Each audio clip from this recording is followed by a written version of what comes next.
Berat bebanku meninggalkanmu, separuh nafas jiwaku sirna. Apa dayaku.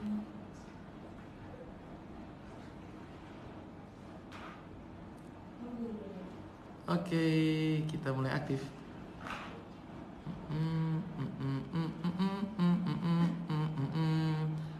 Tadadadap, padadadap, pada, Oke.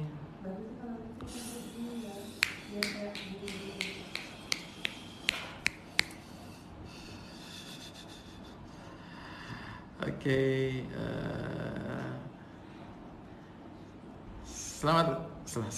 Assalamualaikum warahmatullahi wabarakatuh, teman-teman semuanya yang sudah mulai hadir, sudah mulai masuk ke dalam ruangan. Selamat malam semuanya dan semoga semuanya sehat. Sebelum kita memulai diskusi kita pada malam hari ini, teman-teman semuanya boleh untuk memulai untuk saling sapa terlebih dahulu. Dari mana namanya dan siapa asalnya? Silahkan untuk ditulis di situ. Yes, oke. Hello vlog, welcome to my guys. Hello guys, welcome to my vlog. Ya, silahkan untuk menuliskan di sini. Iya. Sebelum kita mulai, sudah pada makan malam belum teman-teman semuanya? Mudah-mudahan semua sudah pada makan malam, sudah kenyang ya. Dan malam hari ini kita mau bicara soal uang. Pasti pada doyan semua. Tuyul aja doyan, apalagi teman-teman semuanya ya. Oke. Yes, suaranya udah oke. Ada yang request lagu hari ini? Ternyata ada yang request lagu. Bu Iva Sri Rahayu, Kasih Putih aja. Biarkanlah ku rasakan hangatnya sentuhan kasihmu. Oke, malah jadi nyanyi ya. Oke. Mbak Redia Frisna Rista kedua. Mbak Redia ini kedua atau ternyata? Tadi masak, nggak dibagi-bagi. Kita cuma dikasih fotonya doang, Mbak Redia nih. Aduh. Maulana Hakiki, kapan kamu ke Pondok Trainer lagi, Maulana Hakiki? Indah Fajriana Nurhayati dari Salatiga ya. Pak Ahmad Fatoni, selamat malam semuanya, assalamualaikum. Pak Adam Ibrahim, Pak Rosyad dari Bekasi. Oke, alhamdulillah sudah mulai hadir. Kita tidak akan buang-buang waktu lama-lama, insya Allah, karena materi kita kayaknya akan panjang. Kita akan ngomong panjang. Mudah-mudahan dalam satu tarikan nafas kita bisa selesai ini materinya ya. Oke. Sudah mulai hadir, Solo hadir. Oke, terima kasih.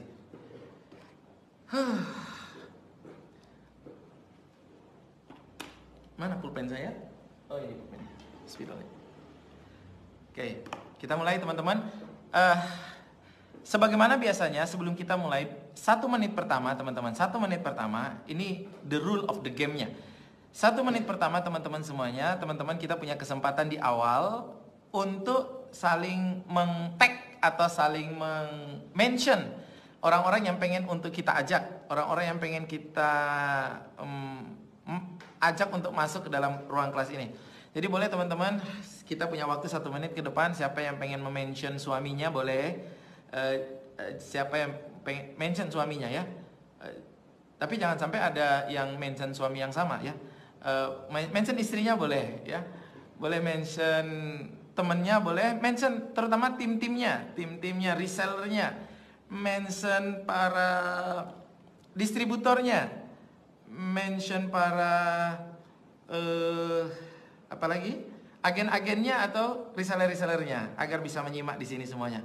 Oke, Kang Maman Suryaman mengatakan kalau dilihat-lihat coach ini mirip petinju muslim Anthony Joshua.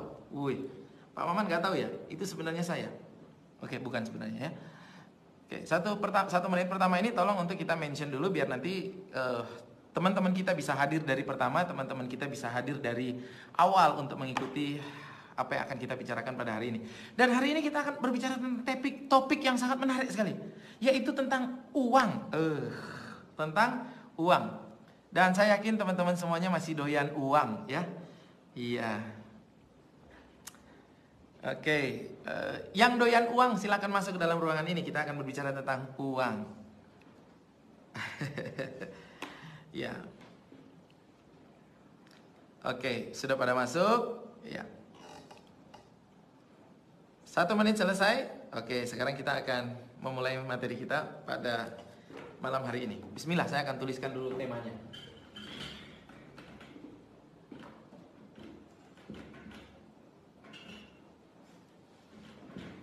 Oke. Ya, mulai lagi kita belajar untuk membaca terbalik. Jadi salah satu keunggulan dari kita belajar di sini bersama Coach FJS adalah dalam 1 bulan insya Allah belajar dengan Coach FJS. Setelah 1 bulan kita akan memiliki skill baru, kemampuan baru, yaitu membaca terbalik. Nah, itu. Oke.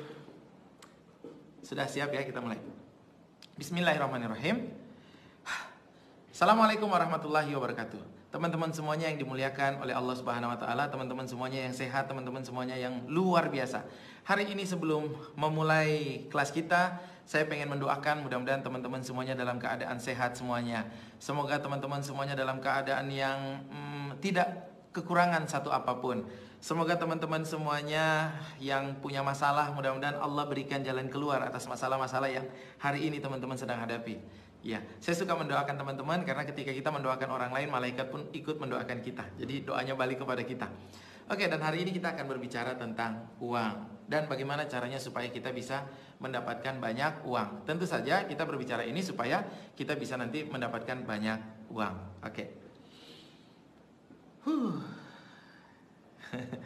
Nah, teman-teman semuanya, pada malam hari ini kita semua bekerja. Saya akan mengulangi atau mereview dari materi saya sebelumnya beberapa hari yang lalu, mungkin days 4 atau days 5 atau pertemuan kita keempat atau pertemuan kita kelima. Di pertemuan-pertemuan awal saya mengatakan bahwa kita bekerja, kita berbisnis itu ada tujuannya. Kita bekerja dan berbisnis itu ada tujuannya. Sebagaimana kita hidup juga ada tujuannya. Tujuannya itu lebih penting daripada apa yang kita kerjakan. Tujuan itu lebih penting daripada apa yang kita kerjakan. Kalau kita bekerja, teman-teman, bekerja,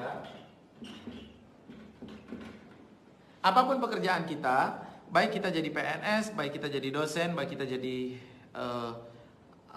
pegawai, baik kita jadi pengusaha, apapun pekerjaan kita bekerja atau berbisnis. Tentu saja kita punya tujuan kenapa kita bekerja atau kenapa kita berbisnis. Ya.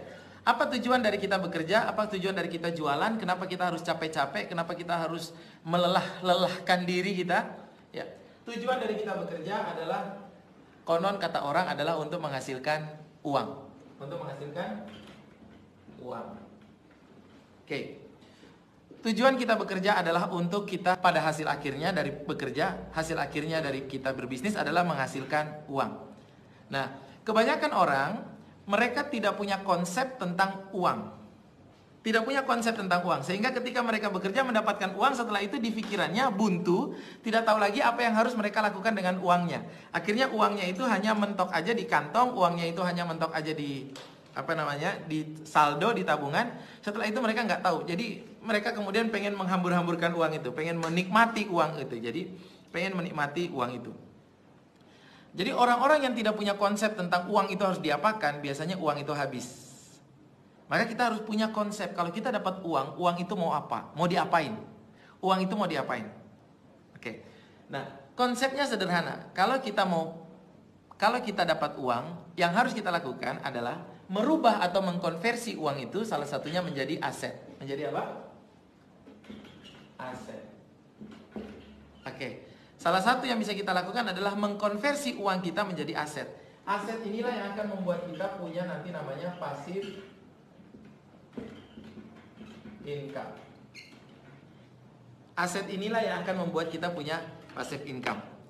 Teman-teman semuanya,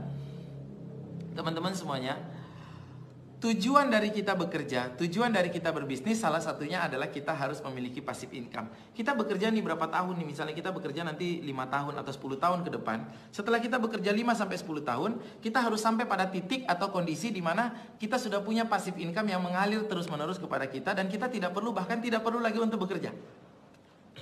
Tidak perlu lagi untuk bekerja, tapi kita tetap mendapatkan uang. Kita tetap mendapatkan uang.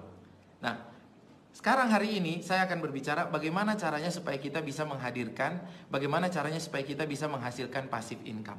Saya mau tanya sebelumnya ini teman-teman semuanya, saya mau tanya. Dan ini serius teman-teman, ini serius. Saya nggak main-main ini walaupun saya senyum-senyum, tapi saya nggak main-main. Teman-teman semuanya, saya mau tanya. Siapa di sini yang pengen punya passive income? Katakan saya. Mudah-mudahan malaikat melihat apa yang kita pelajari, kita seriusi, lalu kemudian kita bisa jadi punya passive income. Oke. Yang pengen punya passive income sekali lagi katakan saya. Oke. Ya, jadi memang ini memang saya mencontoh Dora. Jadi saya salah satu fansnya Dora. Jadi kalau kita katakan saya. Oke. Kita semua pasti pengen punya passive income. Yang pengen punya passive income sekali lagi katakan saya. Dan saya doakan mudah-mudahan kita saling mendoakan, mudah-mudahan kita semua bisa punya passive income. Ada 4 cara untuk bisa punya passive income. Ada berapa cara? 4 cara. Ada 4 cara untuk bisa punya passive income. Tapi sebelum punya passive income, saya akan menyampaikan terlebih dahulu ada 5 situasi.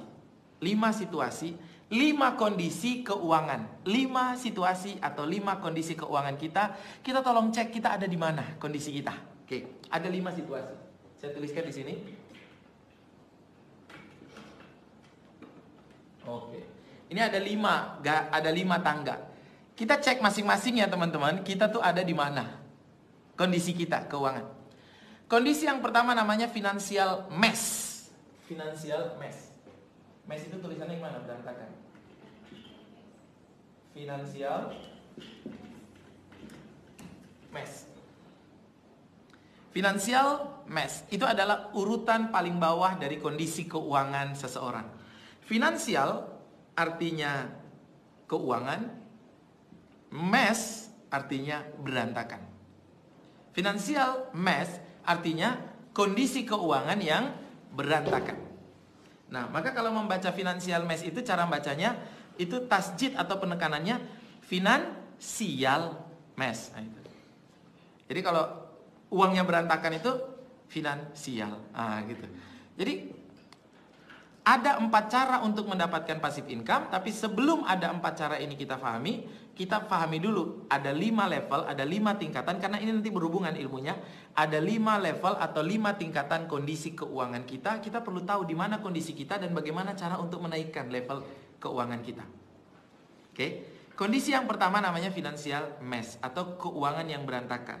Itu adalah kondisi di mana kalau kita bekerja, maka gaji kita itu lebih kecil daripada biaya hidup. Gaji kita, kalau kita bekerja, kita dapat gaji, maka gaji kita lebih kecil daripada biaya hidup. Kalau kita berbisnis, maka profit kita lebih kecil daripada biaya hidup. Itu namanya financial mess. Messy banget. Saya tuliskan di sini. Ya. Kondisi yang pertama, financial mess. Gaji lebih kecil daripada biaya hidup. Bayangkan ya. Kita dapat gaji misalnya, dapat gaji 1 juta. Biaya hidup 3 juta. Alamak, matilah kita. Jadi ini kondisi yang tidak menguntungkan, kondisi yang gak bagus ini. Saya pengen mengajak teman-teman semuanya sampai pada kondisi yang kelima. Tapi pahami terlebih dahulu level-levelnya. Kondisi yang pertama namanya financial mess. Atau dalam bahasa yang lain, ilmu financing juga mengatakan ini namanya financial deficit. Financial deficit atau financial mess, it's all the same. But intinya adalah ini adalah kondisi yang horor. Ini adalah kondisi yang horrible. Ini adalah kondisi yang menakutkan hidupnya. Ini lebih menakutkan daripada kita ketemu pocong, ya. Ini kondisi yang sangat menakutkan. Jadi gaji yang kita dapatkan dari bekerja lebih kecil daripada biaya hidup kita. Jadi kalau misalnya 1 bulan biaya hidup kita 3 juta, gaji kita hanya 1 juta. Ini kacau ini. Kacau. Kita harus naik kelas. atau sebagai pengusaha, atau sebagai pebisnis, atau kalau kita jualan, misalnya jualan apapun, profit yang kita dapatkan lebih kecil daripada biaya hidup. Kacau. Mati aja dah. Oh jangan mati ya. Harus naik ke atas. Ada ilmunya. Oke. Maka level kedua namanya finansial pas-pasan. Oke, saya pakai bahasa Indonesia biar kita bisa memahami. Finansial pas-pasan. Finansial pas-pasan. Finansial pas-pasan adalah kondisi ketika gaji kita atau profit kita kurang lebih sama seperti biaya hidup. Sama seperti biaya hidup. Contoh, kita bekerja jadi pegawai, kita bekerja jadi karyawan, gaji kita 2.900.000. 2.900.000. Biaya hidup kita 2.875.000 rupiah.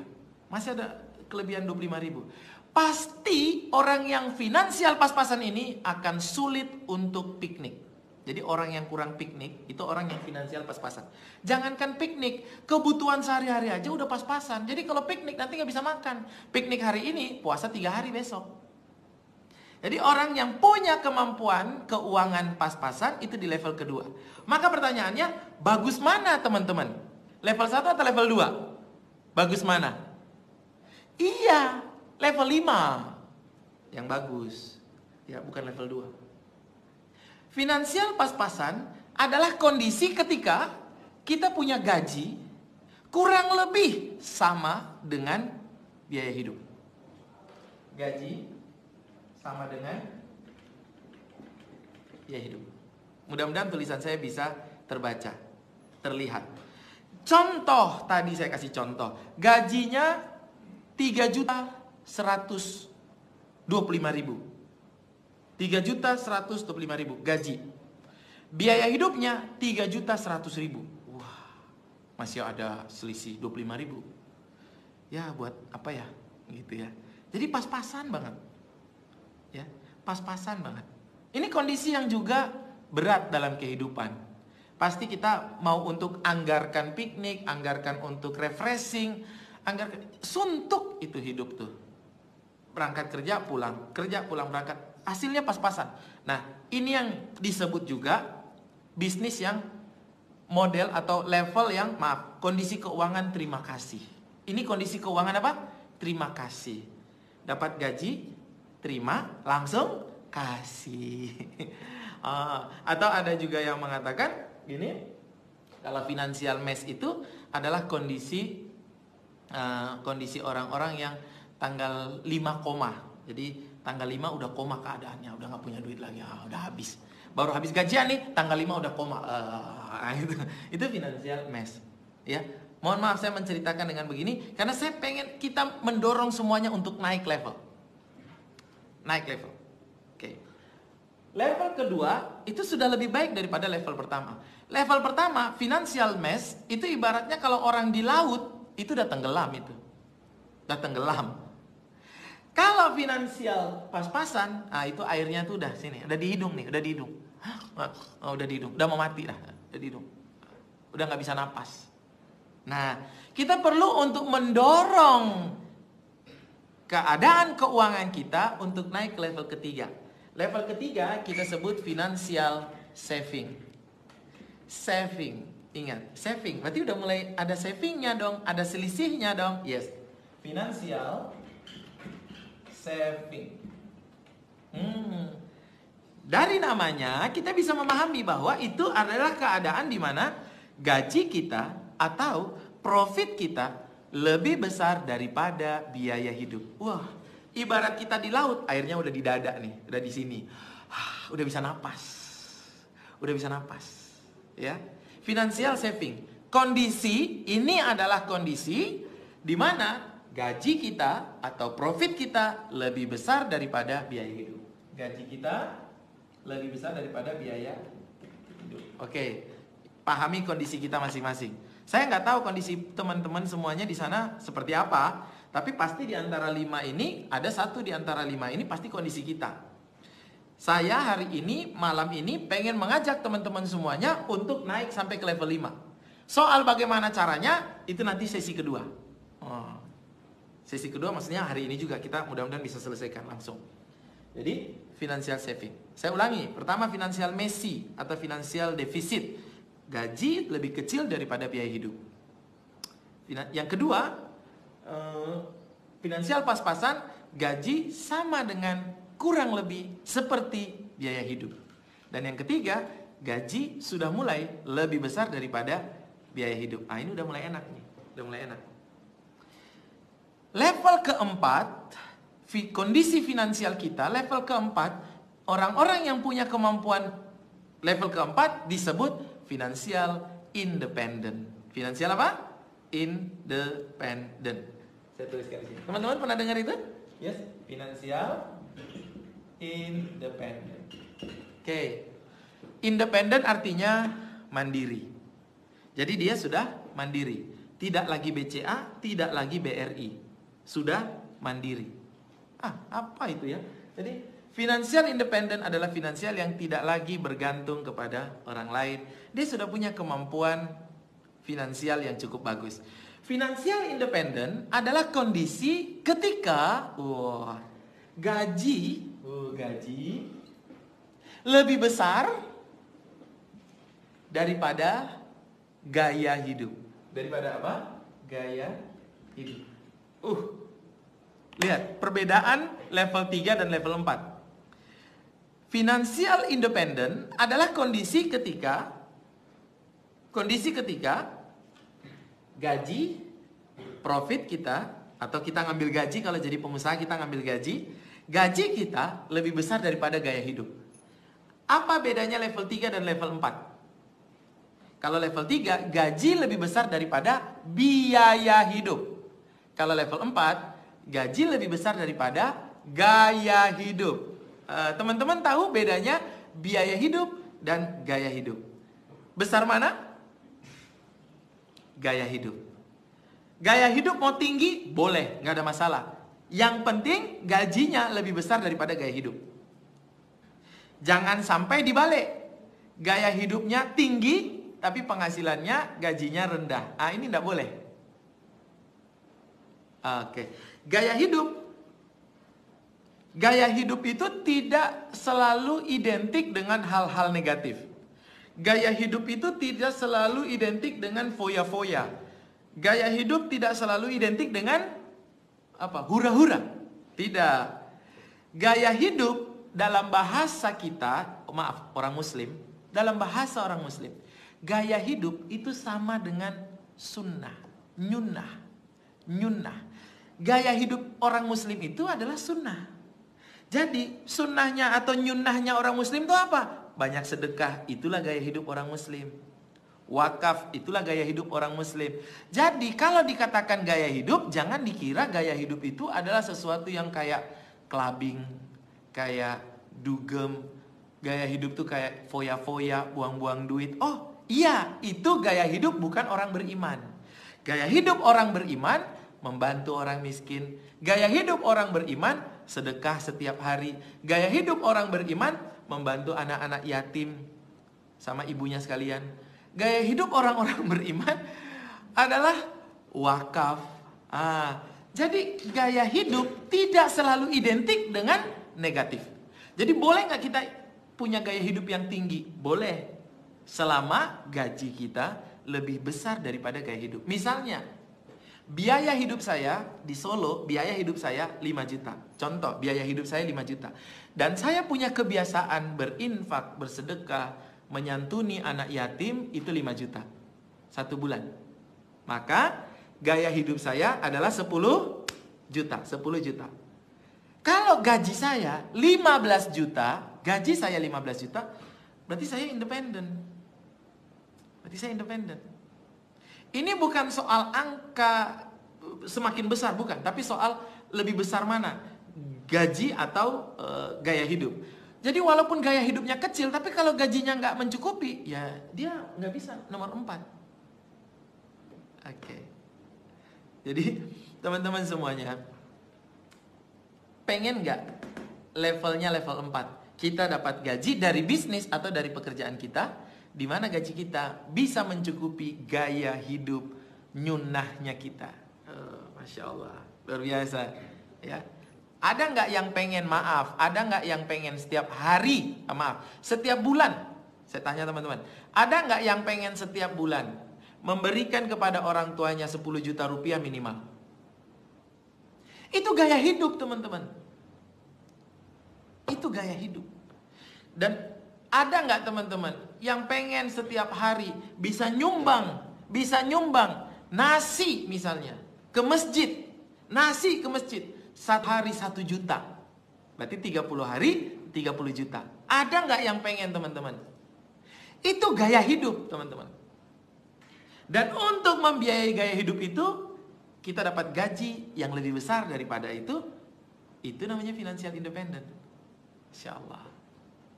Pengen gak? Pengen kan? Mau kan? Masya Allah. Jadi gaya hidup orang mukmin, gaya hidup orang muslim tentu saja berbeda dengan gaya hidup orang barat. Tentu saja beda dengan orang barat itu, mereka tuh tidak punya konsep hidup. Orang barat itu, ya, orang barat itu nggak punya konsep hidup.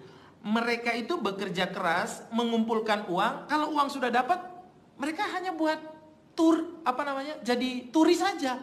Mereka hanya jalan-jalan aja. Mereka nggak punya konsep kayak pergi umroh. Mereka nggak punya konsep kayak haji. Mereka nggak punya konsep itu. Satu-satunya alasan mereka cari uang adalah mereka biar have fun aja. Bisa mereka kerja berbulan-bulan, lalu kemudian dapat gaji mereka kumpulkan, lalu mereka datang ke Bali, 2 bulan mereka tinggal di sana. Mereka konsepnya begitu. Mereka nggak ada konsep bersedekah. Mereka nggak ada konsep berinfak, wakaf. Nggak punya. Islam itu lengkap. Nah, maka kita perlu punya untuk gaya hidup yang seperti itu. Dan tidak masalah untuk punya gaya hidup tinggi, punya gaya hidup yang bagus, tapi selama gaji kita jauh lebih besar daripada gaya hidup kita. Oke. Dan yang kelima adalah kondisi namanya financial freedom. Financial freedom. Oke, financial freedom. Financial freedom tuh kondisinya kayak apa lagi tuh? Financial freedom ini level yang paling tinggi, ya. Financial freedom adalah kondisi ketika kita punya passive income lebih besar daripada gaya hidup. Saya ulangi. Financial freedom adalah ketika kita punya passive income lebih besar daripada gaya hidup. Wow, luar biasa nih. Coba lihat perbedaan nomor 4 dan nomor 5. Nomor 4, gaji lebih besar daripada gaya hidup. Nomor 5, passive income lebih besar daripada gaya hidup. Jadi kalau nomor 4 tadi untuk ngasih ibu 10 juta, untuk ngasih 1 juta setiap hari ke masjid, kita masih tetap harus bekerja tiap hari, berangkat kerja. Wow, bekerja tiap hari. Wah, itu nomor 4. Yang nomor 5, untuk memberikan gaji, untuk memberikan 10 juta kepada ibu kita setiap bulan, minimal, untuk memberikan 1 juta makan tiap hari ke masjid, kita berikan, untuk mendapatkan itu semuanya, untuk memberikan itu semuanya, kita tidak harus bekerja. Karena kita punya passive income. Wow, luar biasa. Luar biasa. Masya Allah, luar biasa. Kita ibu-ibu di rumah, dasteran, tiap hari terima transferan. Masya Allah. Bapak-bapak di rumah, koloran, tiap hari banyak terima transferan. Masya Allah. Luar biasa. Passive income kita lebih besar daripada gaya hidup. Sekarang saya mau tanya teman-teman, siapa yang pengen supaya punya passive income yang lebih besar daripada gaya hidup? Baru saya ajarkan bagaimana caranya, saya diskusikan bagaimana caranya kita punya passive income. Ada 4 cara tadi. Oke. Ada 4 cara tadi. Supaya punya passive income. Ya. Passive income itu caranya mudah, gampang. Cuman butuh konsistensi, butuh disiplin. Disiplinnya panjang. Ya, dari kemarin-kemarin saya selalu bilang, kuncinya ada pada ketekunan, kuncinya ada pada disiplin. Maka siapapun yang disiplin, siapapun yang tekun, dia mesti tekan, dia mesti sampai, dia mesti berhasil. Maka financial freedom ini kuncinya juga ada pada ketekunan. Kita tahu caranya, tapi ini karena membutuhkan waktu, membutuhkan proses, maka proses dan waktu itu hanya bisa dijaga dengan ketekunan. Insyaallah. Oke. Bagaimana caranya supaya kita bisa punya passive income? Caranya bagaimana? Saya pakai tulis di sebelah sini ya, halaman kosong. Ada berapa cara untuk bisa punya passive income, teman-teman? 4 cara. 4 cara.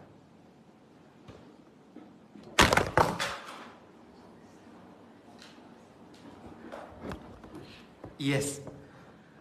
Saking semangat, HP-nya terbang. Oke. Ada 4 cara kita punya passive income. Oke. Pahami dulu, pahami caranya. Untuk mendapatkannya ini kita butuh mungkin waktu 1, 2, 3 atau bahkan sampai 5 tahun. Ya, bahkan sampai 5 tahun. Oke. Pahami caranya satu persatu. Jadi ada 4 cara untuk bisa mendapatkan passive income. Kita perlu untuk mencobanya. Ya, kita perlu untuk mencobanya. Siap semuanya untuk mendapatkan cara untuk bisa punya passive income? Ya tentu saja ngepet itu nggak masuk, melihara tuyul nggak masuk, nggak masuk ya. Jadi ini 4 cara untuk bisa punya passive income. Teman-teman semuanya, karena ini agak tinggi maka saya agak berdiri ya, biar kelihatan tingginya. Oke. Saya kasih nama teman-teman. Ini saya kasih ke atas sedikit. Yes. Oke. Nah, pas. Passive income kuadran. Passive income kuadran. Oke. Kalau kita bilang kuadran berarti dia ada 4 karena dia kuad. Ya. Kuadran. Kalau kita bilang klodran, nah itu beda lagi. Itu nama kelurahan di Kota Solo. Oke, passive income kuadran. Ada 4 cara agar kita bisa mendapatkan passive income. Yang pertama, teman-teman, cara untuk mendapatkan passive income adalah kita harus memiliki 1 dari 4 ini atau kita bisa punya keempat-empatnya, teman-teman. Kita bisa punya keempat-empatnya.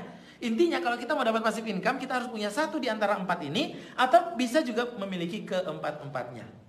Oke. Yang pertama, teman-teman semuanya, passive income hanya bisa didapatkan kalau kita punya namanya bisnis yang bersistem. Bisnis bersistem. Yang kedua, mudah-mudahan teman-teman bisa baca tulisan saya yang jelek ini, ya. Yang kedua, passive income bisa didapatkan kalau kita punya aset-aset yang disewakan. Aset yang disewakan. Aset-aset yang disewakan. Ya. Kenapa tulisannya kebalik? Ya, sebenarnya ini untuk melatih kemampuan kita membaca terbalik. Jadi biar kita fokus. Jadi ini kebalik biar kita bisa fokus. Wah, saking fokus kita akan paham. Nah, itu. Oke. Bisnis bersistem yang kedua, kita bisa mendapatkan passive income kalau kita punya aset-aset yang kita sewakan. Yang ketiga, kita bisa punya passive income kalau kita punya franchise. Tulisannya gimana lagi ini? Franchise. Dan yang keempat, ini saya tulis 1, 2, 3. Dan yang keempat, kita bisa punya passive income kalau kita punya saham. Oke. Ada 4 cara untuk bisa punya passive income. Teman-teman semuanya, teman-teman tahu Bang Sandi? Iya, Sandi Nayoan. Bukanlah Sandiaga, tua amat Sandi Nayoan. Jadi, teman-teman tahu Bang Sandiaga? Pekerjaannya apa sih? Lari-lari pagi kan gitu ya. Siang apalagi ketemu emak-emak gitu ya. Terus sore ngapain lagi gitu ya. Tapi kok dia kaya ya, banyak duit ya. Pertanyaannya, apa sih kerjaannya dia? Apa sih kerjaannya dia? Bang Sandi itu dapat penghasilan karena dia punya kuadran yang keempat, punya saham. Dia punya saham di perusahaan-perusahaan yang dari saham itu dia mendapatkan dividen. Jadi dia tidak perlu harus ngantor pun sebenarnya, dia akan tetap mendapatkan dividen. Dia mendapatkan uang masuk. Dan kalau kita pengen seperti Bang Sandi, maka kita harus punya satu di antara empat itu.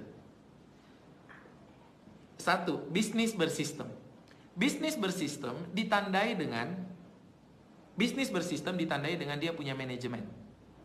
Punya manajemen. Punya CEO, punya direktur. Jadi kita hanya jadi ownernya. Bisnis bersistem, kita hanya jadi ownernya. Misalnya teman-teman semuanya punya bisnis, bisnisnya dibuat sampai struktur organisasinya itu ada manajer A, manajer B, bahkan ada direktur A, direktur B, lalu ada CEO-nya, dan teman-teman hanya jadi ownernya. Yang melakukan operasional dari A sampai Z itu sudah ada orangnya. Teman-teman sebagai owner hanya datang ke perusahaan. Mungkin di awal tahun dibutuhkan untuk mengesahkan rencana kerja 1 tahun, mengesahkan target-target omset. Jadi itu aja pekerjaannya owner. Setelah itu setiap bulan dijalankan itu, target-target itu dijalankan dan dicapai oleh para manajemen dengan sistem yang sudah dibuat. Nah, bisnis bersistem. Teman-teman kalau mau tahu bagaimana cara membuat bisnis menjadi bersistem, supaya teman-teman seperti, kalau di Solo ini ada, saya dulu pernah bekerja 1 hari. Pernah bekerja 1 hari di namanya PT 3 Serangkai. TSI 3 Serangkai Internasional. Kita semua tahu, atau mungkin teman-teman ada yang tahu, bahwa 3 Serangkai itu pemiliknya ibu, namanya Ibu Aminah. Dan pekerjaan beliau itu, karena CEO-nya atau direktur utamanya itu sudah ada yang menghandle, terus manajer-manajer itu semua sudah ada. Pekerjaannya Bu Aminah ini ya semua dikendalinya di dia, legalitasnya di dia, uangnya di beliau, dan pekerjaannya beliau itu ya cuman pengajian, ngisi pengajian atau ikut pengajian ke sana kemari, tapi uangnya banyak. Karena bisnisnya sudah bersistem. Cara membuat bisnis bersistem, teman-teman kalau pengen supaya bisnisnya bersistem, maka teman-teman mungkin nggak butuh kantor lagi, karena teman-teman sudah jadi owner saja. Jadi kita nggak ngantor lagi karena kita sudah punya CEO. Nah teman-teman kalau mau tahu caranya, bagaimana caranya membuat bisnis bersistem, teman-teman bisa buka mbcsukses.com. Tulis, ambil pulpen, ambil kertas. mbcsukses.com. Di situ teman-teman bisa tuh mendapatkan video-video yang saya buat. Jadi iklan ya. Saya jualan video-video bagaimana caranya membuat bisnis bersistem. Jadi teman-teman bisa dari rumah untuk menyimaknya. mbcsukses.com. Itu ada panduan-panduannya bagaimana bisnis bersistem. Yang kedua teman-teman semuanya, untuk mendapatkan passive income, caranya adalah kita punya aset-aset yang disewakan. Aset-aset yang disewakan. Misalnya begini. Misalnya saya kasih contoh. Orang-orang Betawi teman-teman. Orang-orang Betawi, engkong-engkong yang dulu itu luar biasa tuh. Mereka punya kontrakan 100 kamar, 100 pintu. Dan mereka kerjaannya tuh terima duit. Jadi mereka bekerja, lalu kemudian mereka dapat uang, uangnya dirubah jadi aset ini. Aset yang disewakan, bikin bisnis yang bersistem, bikin beli franchise atau beli saham. Akhirnya kemudian mereka terus setelah itu mereka dapat uang dari aset yang mereka punya. Misalnya kita punya aset yang disewakan, misalnya contoh 1, aset yang disewakan, contoh 1. Kita punya kos-kosan. Teman-teman mau nggak sih punya kos-kosan 200 kamar, 300 kamar? 1 kamar kurang lebih misalnya 1 bulan 1 juta. 1 kamar 1 juta per bulan. Jadi teman-teman tiap bulan terima 300 juta. Ngapain? Nggak ada kerjaan teman-teman. Turu baik itu loh. Ya kalau bahasa kasarnya sih tidur-tidur aja. Tapi saya yakin karena teman-teman ini semuanya orang-orang beriman, orang-orang yang mukmin semuanya, ketika punya uang sebanyak itu pasti manfaatnya juga besar. Iya kan? Pasti teman-teman, uang itu guru-guru TPA yang ngajar di kampung saya tak gaji semuanya, kan gitu. Ya, coba bayangkan kalau kita punya itu. Nah, nanti soal bagaimana cara membangunnya, bagaimana caranya supaya bisa punya kos-kosan 300, itu nanti. Tapi saya kasih konsepnya dulu. Bagaimana caranya kita punya aset yang disewakan? Contoh misalnya kita punya kos-kosan 200 kamar, punya kios yang disewakan, punya ruko yang dikontrakan. Itu aset-aset yang disewakan. Punya motor yang disewakan. Di Jogja motor disewakan 50.000 per hari. Di Bali motor disewakan 50.000 per hari. Berarti kalau kita menyewakan motor, kita bisa dapat misalnya 1 juta sampai 1.500.000 per bulan. Kalau harga motornya adalah 20 juta, maka dalam 20 bulan itu balik modal. Motor bisa dipakai selama 5 tahun. 5 tahun artinya 60 bulan. Berarti 20 bulan pertama adalah balik modal, 40 bulan berikutnya adalah keuntungan. Itu namanya apa namanya? Aset yang disewakan. Atau punya teman punya mobil yang digrabkan. Atau teman-teman punya apa yang disewakan ya? Nah, atau punya alat berat misalnya, punya truk yang disewakan, punya trailer yang disewakan, punya backhoe, tahu backhoe? Oh, itu yang angkut gitu ya, disewakan. Nah, itu. Kita dapat uang, aset yang bekerja. Nah, terus bagaimana caranya? Kita kan bisnis, teman-teman, kita kan bekerja. Nih lihat gambar saya. Kita kan bekerja dapat uang. Uang ini harus dirubah jadi aset. Maksudnya apa? Uang ini kalau kita kerja, uang ini yang kita dapat, uang yang kita dapat jangan semuanya masukin lagi ke dalam bisnis yang ada. Jangan. Tapi kita harus punya rencana untuk masa depan. Rencana untuk punya aset. Maka 50% kita masukkan lagi ke dalam bisnisnya. Kita jadikan stok lagi supaya lebih banyak. Kita jadikan belikan mesin. Kita belikan komputer. Kita sewa orang lagi. 50%. 50% lagi atau minimal 30%-nya kita tabung.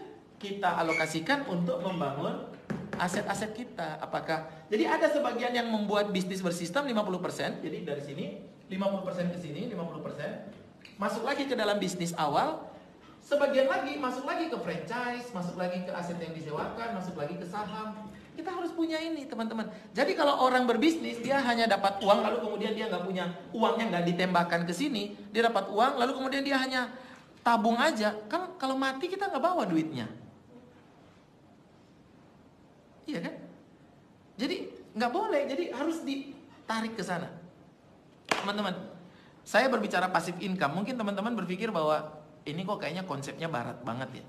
Konsepnya kayaknya kapitalis banget. Teman-teman, saya kasih tahu teman-teman. Kalau teman-teman baca misalnya fikih ekonomi Umar, baca tentang sejarah atau tentang kekayaan-kekayaan para sahabat. Misalnya saya kasih contoh. Saya pengen ngasih contoh banyak para sahabat. Saya bisa memberikan contoh Abdurrahman bin Auf itu dapat uang berapa, dia meninggal dunia, dia mewariskan uang berapa, dia dapat penghasilan dari mana saja. Saya bisa mencontohkan Abu Bakar itu punya penghasilan dari mana saja. Tapi saya kasih contoh yang sederhana. Umar bin Khattab, teman-teman. Umar bin Khattab itu punya passive income. Oke, kalau teman-teman punya pulpen atau punya pena, punya kertas, silakan hitung. Saya kasih tahu berapa penghasilannya Umar bin Khattab. Umar bin Khattab itu punya 70.000 petak ladang. 70.000 petak ladang yang terhampar dari Madinah sampai ke Khaybar. 70.000 petak.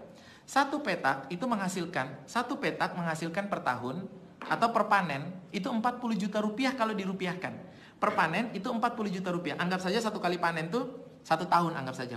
Kalau anggap saja satu kali panen satu. Berarti satu petak itu menghasilkan 40 juta. Kalau 40 juta dikali ada 70.000, ada 70.000 petak. Sabar eta. 70.000 petak kali 40 juta. 4 kali 7 berapa? Berarti 2,8 triliun satu tahun. 2,8 triliun kalau kita bagi 12. Per bulan berapa? 233 miliar. Wah, Masya Allah. Umar bin Khattab itu penghasilannya 233 miliar per bulan. Silahkan cari referensinya. Bukunya kitab Fikih Ekonomi Umar. Cari apa yang saya sampaikan ini. Berapa harta kekayaan Umar bin Khattab. 233 miliar per bulan. Siapa yang punya kita dapat 1 miliar per bulan aja udah pontang-panting kan. Umar bin Khattab 233 miliar per bulan. Lalu apa pekerjaannya? Pekerjaannya adalah menjadi Amirul Mukminin. Melayani orang, melayani umat. Masya Allah. Itu baru Umar. Kita belum bicara soal Abdurrahman bin Auf. Berapa kekayaannya Abdurrahman bin Auf, berapa passive income. Teman-teman semuanya, Abdurrahman bin Auf itu ketika meninggal dunia masih menyisakan warisan 3 triliun rupiah. 3 triliun rupiah. 3 triliun itu teman-teman, berapa jutanya juta? 3 triliun itu teman-teman kalau kita belikan cendol, Masya Allah, banjir bandang. bandangnya cendol. Kalau kita belikan kuaci, Masya Allah, makannya sampai pegel gigitnya. Banyak banget itu 3 triliun. Dan itu warisannya yang diberikan oleh Abdurrahman bin Auf. Jadi orang-orang dulu di zaman Rasulullah ada 10 orang al-asyara, orang yang dijamin masuk surga. 9 orang diantaranya adalah orang-orang yang Masya Allah kaya raya dan mereka pasif income. Teman-teman masih ingat nggak waktu perang Tabuk, lalu kemudian waktu itu tidak ada perbekalan. Perang Tabuk itu perang yang terjadi antara kaum muslimin dengan orang-orang Romawi. Ketika itu tidak ada perbekalan, mau berangkat perang, tidak ada perbekalan, tidak ada kendaraan. Keadaan lagi nggak bagus lah, lagi krisis kayak begini. Tapi mau perang, lagi mau krisis perang. Lalu Rasulullah memanggil para sahabat, meminta para sahabat untuk berinfak, meminta para sahabat untuk bersedekah, Datanglah orang seperti Umar bin Khattab memberikan sedekahnya, ya, setengah dari hartanya. Lalu kemudian Umar menunggu, nanti sahabat Abu Bakar itu memberikan berapa, kan begitu? Ya, Abdurrahman bin Auf datang memberikan. Tapi lalu kemudian datang Abu Bakar. Teman-teman lihat, datang Abu Bakar. Abu Bakar datang, lalu kemudian apa yang diberikan oleh Abu Bakar? Infaknya, memberikan seluruh dari hartanya. Seluruh dari hartanya itu diberikan. Seluruh dari hartanya itu diberikan. Lalu Rasulullah bertanya, lalu kamu sisakan apa untuk dirimu dan keluargamu? Lalu Abu Bakar berkata, saya menyisakan Allah dan Rasulnya. Saya menyisakan Allah dan Rasulnya. Tidak ada apa-apa. Teman-teman, orang yang bisa melakukan seperti Abu Bakar, itu hanya ada 2 tipe manusia di dunia yang bisa melakukan seperti Abu Bakar radhiyallahu an. Hanya ada 2 tipe manusia di dunia. Yang pertama adalah orang yang bisa melakukan seperti Abu Bakar, adalah orang yang punya tawakal. Tingkat tawakalnya itu mungkin 1 juta %. Masya Allah, Abu Bakar itu, ya jadi itu apa ya? Tawakalnya luar biasa lah. Intinya yang memberikan hidup itu Allah. Saya kasih semua, saya masih bisa hidup. Tawakalnya luar biasa. Seringkali kita mengira bahwa Abu Bakar itu punya tawakal. Dan kita benar, memang Abu Bakar memiliki tawakal yang sangat luar biasa. Dia sangat percaya, makanya dia disebut siddiq. Dia sangat percaya dengan Rasulullah. Apapun yang Rasulullah katakan, dia pasti percaya pertama. Jadi teman-teman semuanya, memang orang yang bisa melakukan seperti Abu Bakar adalah orang yang punya tawakal paling tinggi. Tapi teman-teman jangan lupa, ada tipe orang yang kedua yang bisa melakukan seperti Abu Bakar, memberikan semua hartanya. Siapa itu? Orang yang punya passive income.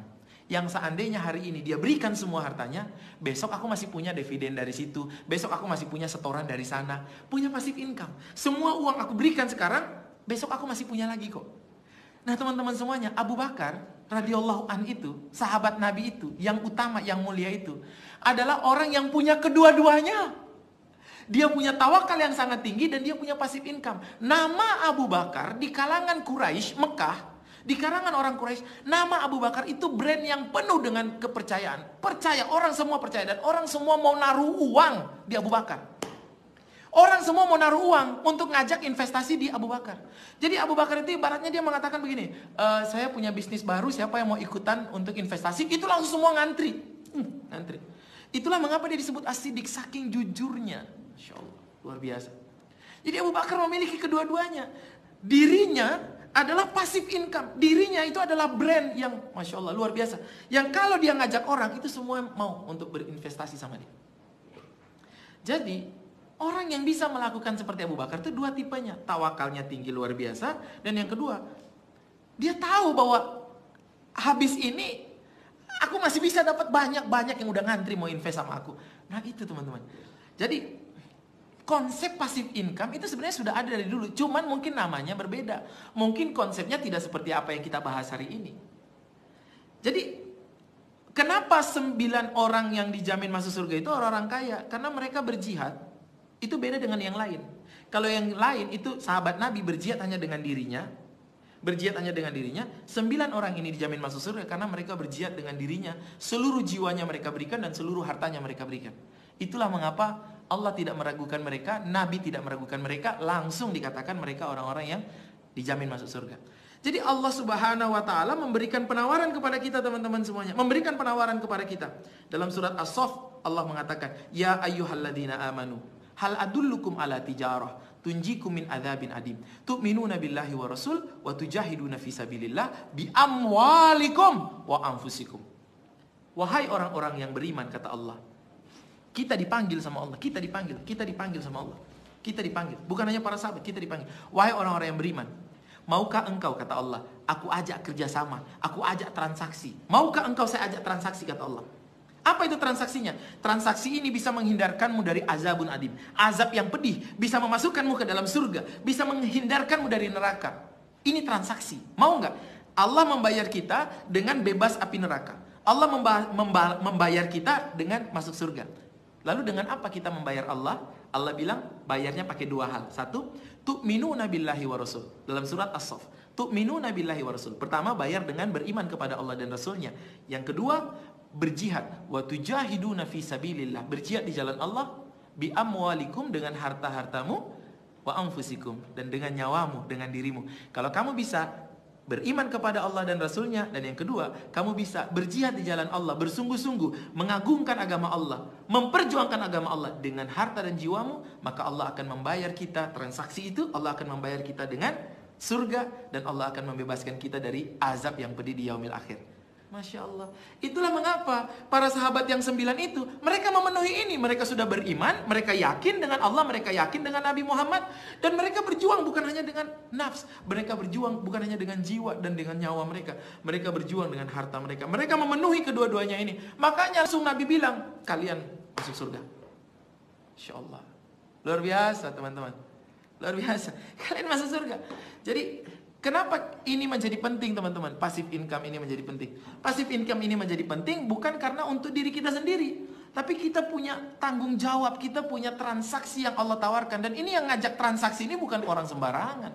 Ngajak transaksi ini bukan Allah Subhanahu wa Ta'ala. Siapa yang gak mau bertransaksi dengan Allah? Insya Allah. Nah, teman-teman semuanya, ada 4 cara bagaimana kita supaya bisa punya passive income. Saya berharap teman-teman bisa punya misalnya 100 juta atau 200 juta. Sambil teman-teman itu hanya di rumah gitu ya, dasteran, koloran, atau sarungan gitu. Tapi bisa mendapatkan uang. Caranya gimana? Ya teman-teman harus punya satu di antara 4 hal ini. Tadi yang pertama bisnis bersistem. Atau yang kedua teman-teman memiliki aset-aset yang disewakan. Aset-aset yang disewakan. Atau yang ketiga, teman-teman punya franchise. Teman-teman punya franchise. Apa itu franchise? Mahua franchise. Apa itu franchise? Franchise adalah sesuatu yang kita taruh uang di situ, kita taruh uang. Saya kasih contoh franchise. Konsep franchise yang murni di Indonesia, saya kasih contoh, misalnya Indomaret, misalnya KFC. Konsepnya seperti apa? Konsepnya kita taruh uang di situ, kita naruh uang. Nanti yang mengelola, misalnya Indomaret, kita naruh uang, yang mengelola operasionalnya A sampai Z-nya itu adalah PT Indomarko. Jadi kita hanya naruh duit. Duit yang kita taruh, duit dari mana? Ya ini dari bisnis. Dari sini. Masukin jadi franchise, jadikan franchise. Jadi pertanyaannya, berapa Indomaret yang akan kita punya? Ah gitu. Berapa Alfamaret yang akan kita punya? Berapa kebab yang akan kita miliki? Berapa es es kekinian tuh yang franchise? Apa namanya? Es, ya itulah. Apa namanya? Es bubble. Ya, es Thai tea atau es boba, ya. Berapa kedai boba yang akan kita punya? Berapa kopi Kopi apa? Kopi yang lagi nge-hit atau nge-trend? Janji jiwa itu franchise bukan ya? Kopi kenanga. Berapa janji jiwa yang akan kita punya? Berapa kopi kenangannya? 125 juta itu kalau nggak salah tuh. Nah, memang itu kekinian, nggak apa-apa. Jadi begini, coach itu kan kekinian coach. Jadi paling hanya 2 tahun maksimal dia bisa bertahan. Nggak apa-apa dia bertahan 2 tahun teman-teman. Kalau dia payback period itu masa kembali modalnya. Kalau dia masa kembali modalnya 4 bulan, lalu dia masih bisa bertahan 2 tahun, ya nggak apa-apa. Berarti 4 bulan itu ambil untung bagi kita putar lagi ke tempat lain. Lalu dari 2 tahun itu kan berarti masih ada 20 bulan. 20 bulan itu keuntungan. Nanti dia tutup, ya udah kita buka yang lain lagi. Cari peluang lagi. Ya namanya juga kekinian. Kan sebentar lagi dia udah kekunoan. Jadi paling bertahan 1 tahun atau 2 tahun. Tapi yang penting dia payback periodnya itu paling hanya 2 bulan atau 3 bulan. Kita taruh. Maka pertanyaan saya adalah, berapa Indomaret yang akan kita punya? Berapa kopi kenangan yang akan kita punya, kopi janji jiwa itu nggak franchise kayaknya, yang akan kita punya. Nah itu, jadi tiap bulan kita terima hasil. Uangnya dari mana? Sumber uangnya dari sini, dari bisnis kita yang hari ini. Itu sumber uangnya. Sumber uang kita adalah dari bisnis kita hari ini.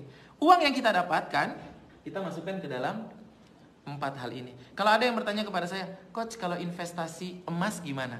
Oke, pertanyaan yang bagus. Bagi saya pribadi, ini saya pribadi ya, karena ini tidak ada benar, tidak ada salah. Ini tergantung masing-masing orang, dia sukanya yang mana. Bagi saya pribadi, emas itu bukan media untuk investasi. Emas itu media untuk hedging. Hedging itu artinya menahan nilai rupiah. Karena ada lebih banyak media yang bisa untuk digunakan untuk investasi, di mana returnnya itu jauh lebih tinggi daripada emas. Jadi kalau kita memilih, ya emas itu returnnya nggak tinggi karena dia safe, dia aman. Ya itulah high risk, high return. Banyak yang returnnya tinggi, tapi kalau kita mau yang low return, kita bisa pakai yang low risk. Gitu. Kita bisa pakai yang low risk. Jadi kita bisa memilih dari 4 ini, franchise apa yang akan kita punya. Dan yang namanya franchise itu tidak selamanya yang 100-an juta, 200 juta. Enggak, franchise yang 10 jutaan juga ada. Kayaknya minuman apa itu ada 10 jutaan ya. Saya coba nanti cari di googling. Teman-teman semuanya, kalau teman-teman bingung, misalnya mau franchise apa, boleh googling ya. Googling di Yahoo. Jadi mau cari sesuatu ya, buka Yahoo, lalu cari Google. Setelah keluar Google, baru cari minuman kekinian yang murah. Jadi kalau kita cari sesuatu googlingnya di Yahoo, itu insya Allah menemukannya lebih cepat. Karena Yahoo dan Google akan kerjasama untuk mencari barang-barang. Insya Allah lebih cepat. Ilmu apa ini? Oke, enggak bercanda tadi. Oke, jadi franchise. Atau yang terakhir adalah punya saham. Sandiaga Uno punya saham di beberapa perusahaan, sehingga dia mendapatkan dividen. Dividennya miliaran setiap bulannya. Dia mendapatkan dividen.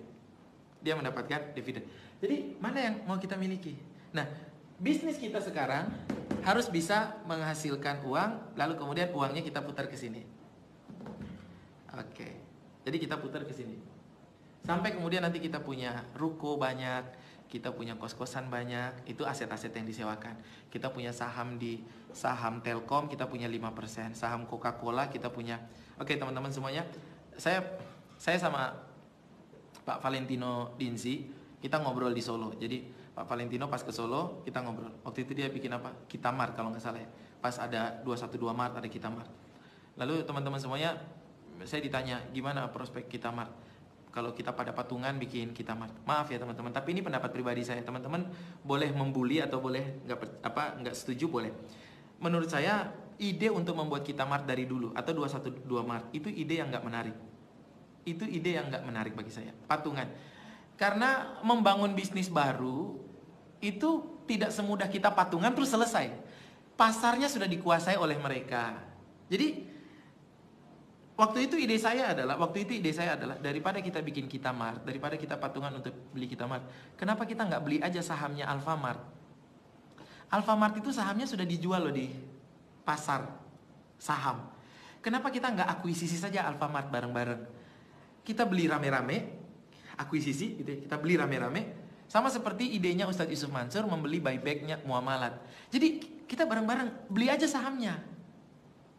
Karena kalau kita mulai dari nol, orang kita nggak ngerti, itu kan sama kayak gambling. Kita nggak ngerti ilmunya, kita nggak ngerti. Ini kan modalnya semangat doang gitu loh. Ya kalau sekarang jadi masalah banyak ya memang karena kita memang nggak memulainya dengan ilmu, memulainya dengan semangat ya. Sesuatu yang dimulai dengan semangat, memulai dengan emosi, akan berakhir dengan penyesalan. Ingat kata-kata saya. Sesuatu yang diawali dengan emosi, akan berakhir dengan penyesalan. Baik emosi sedih, maupun emosi bahagia.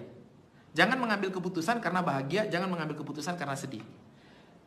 Teman-teman, terutama ibu-ibu, kalau lagi sedih, jangan memutuskan. Jangan mengambil keputusan, tenang, harus tenang. Bapak-bapak juga sama, kalau lagi bahagia, jangan menjanjikan sesuatu. Jadi jangan mengambil keputusan karena emosi. Harus berdasarkan ilmu pengetahuan, harus berdasarkan waras, akal waras ya. Jadi jangan berdasarkan emosi. Jadi kita kemarin tuh menggunakan semangat yang euforia, semangat untuk kebangkitan, tapi kita nggak punya market. Maaf, kita punya market tapi kita nggak punya ilmu, kita nggak punya jaringan, kita nggak, akhirnya ya ini kita nggak punya orang-orang yang expert yang menjalankannya. Akhirnya berat kan 212 atau juga Kitamart. Saran saya waktu itu kenapa nggak beli sahamnya aja. Cuman memang kalau membeli sahamnya Alfamart jadi nggak sinkron dengan semangat umat gitu. Jadi nggak sinkron dengan semangat kita untuk membeli atau membuat pesaing. Daripada kita menjadi pesaing, beli aja yang udah jadi gitu. Kan jaringannya sudah ada semuanya. Nah, jadi teman-teman semuanya, kita perlu untuk memiliki 4 hal ini. Ya. Kalau ada pendapat saham itu haram, aduh, itu pendapat dari mana saham itu haram? Cari fatwanya. Saham itu nggak ada yang haram. Saham itu kayak BPKB. Saham itu adalah surat tanda kepemilikan perusahaan. Kalau teman-teman punya motor, motornya punya BPKB. Kalau teman-teman jual motor, berarti kan jual BPKB-nya. Haram nggak jual motor? Enggak kan? Kalau teman-teman mau cari dalilnya, nih saya kasih dalilnya. Dulu di zaman Rasulullah SAW ada sebuah sumur. Sumur ini miliknya orang Yahudi namanya Raumah. Teman-teman ingat nggak ceritanya? Oke. Ini milik orang Yahudi namanya Raumah. Tapi waktu itu keadaannya orang Muslim mau ngambil air di situ harus bayar. Harus bayar teman-teman, harus bayar. Jadi kalau mereka ngambil air situ harus bayar. Padahal ketika itu orang-orang Muslim dari Mekah ke Madinah, orang-orang yang baru hijrah, mereka nggak bawa apa-apa, mereka nggak punya uang. Lalu mereka mau ngambil air untuk minum, mau ngambil air untuk cuci, untuk mandi, mereka harus bayar di situ. Untuk wudhu mereka harus bayar. Mereka kedatang ke Madinah, mereka nggak bawa apa-apa. Kenapa mereka senang dengan sumur Raumah? Karena sumur Raumah itu rasanya itu mirip dengan Zam-Zam, mirip dengan air Zam-Zam di Mekah. Mirip. Jadi mereka senang di situ.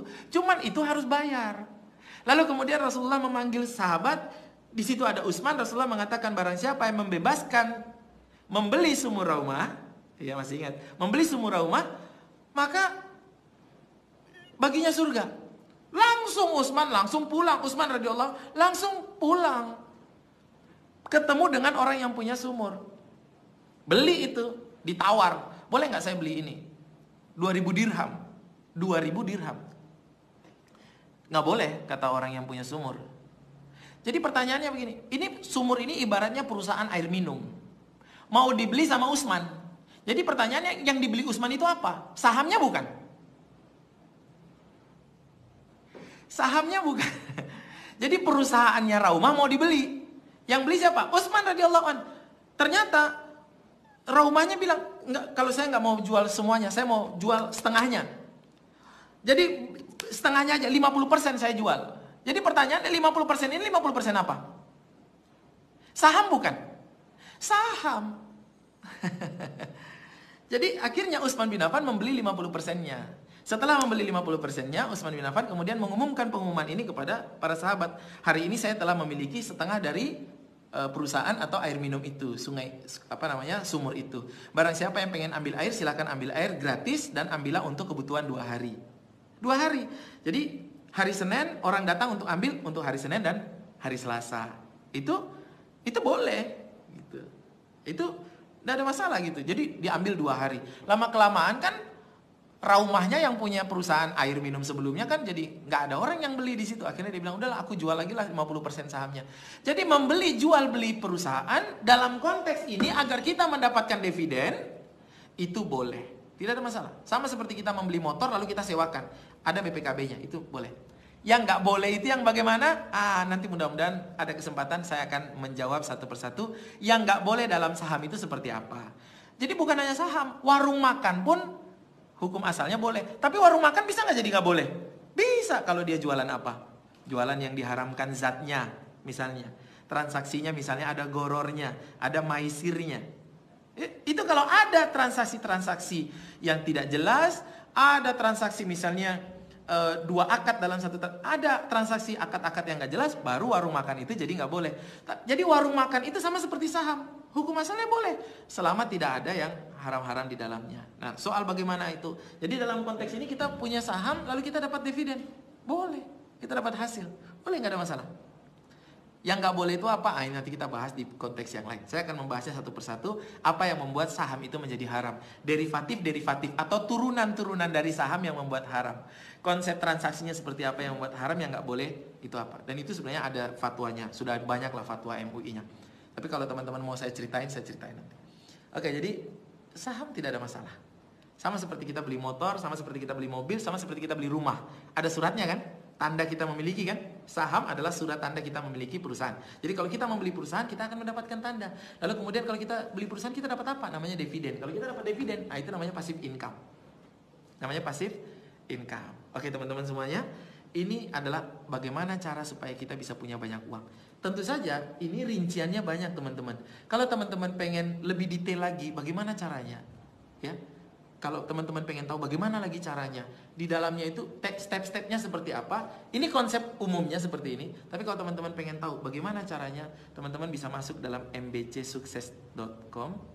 Teman-teman lihat di situ, nanti ada banyak video-video yang bisa teman-teman beli di situ. Itu punya saya jualan tipis-tipis lah ya. Oke. Jadi teman-teman semuanya, mudah-mudahan penjelasan saya malam hari ini itu bisa membuka sedikit demi sedikit tabir bagaimana cara menjadi orang kaya. Ingat, saya pada video sebelumnya saya sudah mengatakan yang namanya kaya itu bukan berapa jumlah uang yang kita dapatkan, ya. Yang namanya kaya itu bukan berapa jumlah penghasilan yang kita dapatkan, bukan berapa jumlah gaji yang kita dapatkan. Kaya adalah kondisi ketika kita punya passive income. Passive income lebih besar daripada gaya hidup. Itu namanya kaya. Berarti kaya adalah nama lain dari financial freedom. Kita freedom. Mau melakukan apapun, kita freedom. Kita punya gaya hidup yang terbiayai oleh passive income kita. Oke teman-teman semuanya, ini penjelasan awal tentang bagaimana caranya kita supaya untuk bisa punya passive income lebih besar daripada gaya hidup, atau agar bisa mendapatkan financial freedom, mendapatkan kekayaan. Caranya adalah harus punya 4 hal ini. Kalau teman-teman nggak punya 4 hal ini, teman-teman hanya punya bisnisnya saja, dan bisnisnya bekerja dapat uang, terus kemudian uangnya habis untuk makan, dapat uang habis untuk makan, dapat uang habis untuk makan, dan tidak menghasilkan 4 hal tadi, maka teman-teman sia-sia bisnisnya. Bisnis harus bisa dikonversi menjadi salah satu dari 4 hal itu, atau kalau teman-teman punya 4 hal itu luar biasa. Paham teman-teman? Mudah-mudahan teman-teman bisa memahami. Mudah-mudahan teman-teman bisa mengambil ibroh dari pelajaran kita hari ini. Insya Allah kita akan ketemu lagi besok. Kita akan bicara tema berikutnya. Teman-teman yang mau memberikan usulan tema, boleh. Nanti akan saya bahas di sini. Oke, mungkin itu yang bisa saya sampaikan teman-teman semuanya. Jadi apapun jualan kita hari ini, apapun brand yang kita bawa hari ini, tidak jadi masalah. Yang penting uang yang kita dapatkan dari hasil pekerjaan kita, apapun brand kita, mau kita ikut MLM apa, tidak ada masalah. Hasil dari uangnya harus bisa kita konversi menjadi 4 hal itu agar kita bisa punya passive income. Saya doakan mudah-mudahan teman-teman bisa untuk mendapatkan keempat-empatnya passive income itu. Oke, sampai ketemu lagi besok. Kalau teman-teman merasa bahwa ini bagus, ini menarik videonya, silahkan share dan bagikan sebanyak-banyaknya agar semakin banyak orang yang bisa menikmati amal kebaikan ini. Billahi taufiq wal hidayah. Assalamualaikum warahmatullahi wabarakatuh. Bye.